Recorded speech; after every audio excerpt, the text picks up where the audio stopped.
Hello friends, welcome back to the Crypto Skill. So friends, cryptocurrency replace traditional banking. Today, we'll explain both systems in simple terms, explore their pros and cons, and take a look at where finance might be headed. Number 1. What is traditional banking? Definition and core services. A bank is a financial institution licensed to accept checking and savings deposits and make loans to individuals and businesses. Common services include checking accounts, savings accounts, personal loans, mortgages, and credit cards. Number 2. Regulation and trust. In the USA, banks are regulated by agencies like the Federal Reserve, FDIC, and OCC, which help ensure stability and protect depositors' funds up to $250,000 per account. This regulatory framework gives customers confidence but can also slow innovation and add costs. Number 3. What is cryptocurrency? A cryptocurrency is a digital or virtual currency secured by cryptography, which makes it nearly impossible to counterfeit or double spend.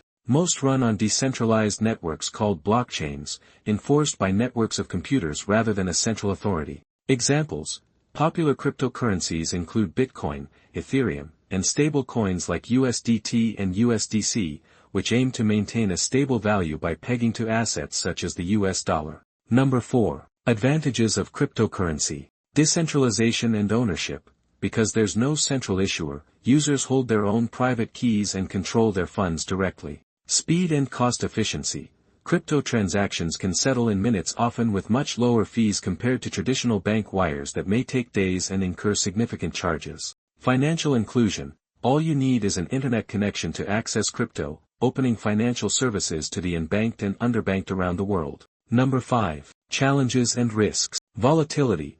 Cryptocurrency prices can swing wildly, sometimes more than 50% in a few months, making them a risky store of value. Security concerns, hacks, phishing, and smart contract bugs have led to billions in losses, and if you lose your private keys, there's no recourse. Lack of traditional protections. Unlike bank deposits insured by the FDIC, crypto holdings have no government-backed safety net, so losses are irreversible. Number 6. Recent industry and regulatory developments. USA regulators ease guidance. On April 24, 2025, the Federal Reserve, FDIC, and OCC rolled back earlier guidance that had urged caution on banks engaging with crypto, allowing more freedom for stablecoin and crypto asset activities. OCC clarification. In March 2025, the OCC confirmed national banks may custody crypto assets and participate in stablecoin operations without advance approval. Banks exploring crypto services.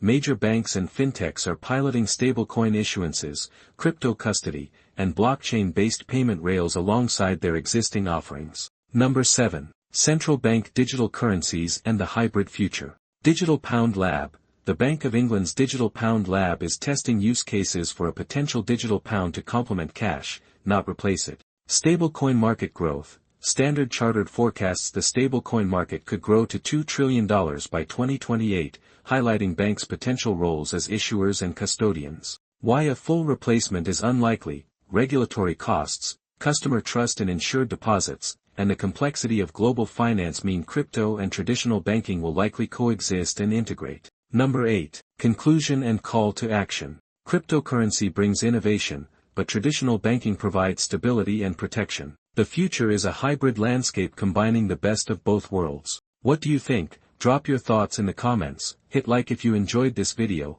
and subscribe for more beginner-friendly finance deep dives.